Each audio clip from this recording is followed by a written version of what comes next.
జై శ్రీమన్నారాయణ. అందరికీ నమస్కారం అండి. ఈరోజు సోమవారము, పరమశివునికి చాలా ప్రీతికరమైనటువంటి రోజు. ఇంకా లింగాష్టకం అంటే పరమశివునికి అమితమైనటువంటి ప్రీతి. మరి అట్లాంటి లింగాష్టకాన్ని మనం ఆలపించిన, విన్న, 10 మందికి షేర్ చేసిన ఆ శివుని అనుగ్రహాన్ని పుష్కలంగా ఈ కలియుగంలో మనం పొందుతాము అనడంలో సందేహమే లేదు. అట్లాంటి లింగాష్టకాన్ని ఇప్పుడు మనం ఆలపిద్దాము, విందాము, 10 మందికి షేర్ చేద్దాం. ఓం నమ శివాయ అన్నటువంటి కామెంట్ అయితే చేయండి. ఓం నమ శివాయ. బ్రహ్మమురారి సురాచితలింగం నిర్మల భాషిత శోభితలింగం జన్మజ దుఃఖ వినాశకలింగం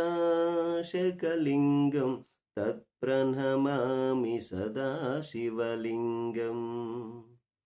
బ్రహ్మమురారి సురాచితలింగం నిర్మల భాషిత శోభితలింగం జన్మజ దుఃఖ వినాశకలింగం తత్ప్రణమామి సదా శివలింగం.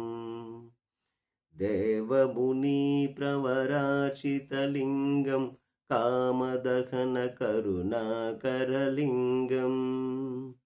రావణదర్ప వినాశకలింగం తత్ప్రణమామి సదా శివలింగం. సర్వసుగంధి సులేపితలింగం బుద్ధి వివర్ధన కారణలింగం సిద్ధసురాసురవందితలింగం తత్ప్రణమామి సదా శివలింగం. కనకమహామణిభూషితలింగం ఫణిపతివేష్టితశోభితలింగం దక్షసుయజ్ఞవినాశకలింగం తత్ప్రణమామి సదా శివలింగం. కుంకుమచందనలేపితలింగం పంకజహార సుశోభితలింగం సంచిత పాప వినాశకలింగం తత్ప్రణమామి సదా శివలింగం.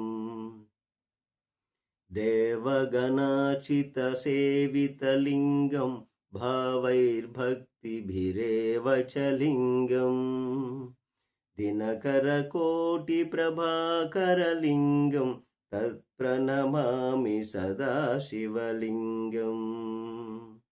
అష్టదలోపరివేష్టితలింగం సర్వసముద్భవకారణలింగం అష్టధరిద్ర వినాశకలింగం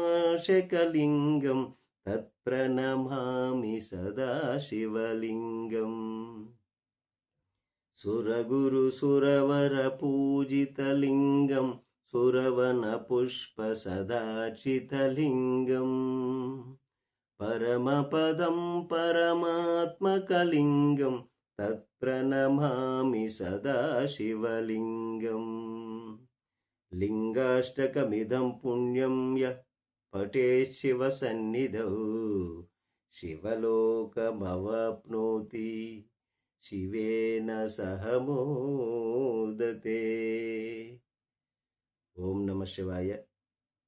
దీన్ని ప్రతి ఒక్కరికి షేర్ చేయండి. ఓం నమ శివాయ అన్న కామెంట్ చేయండి.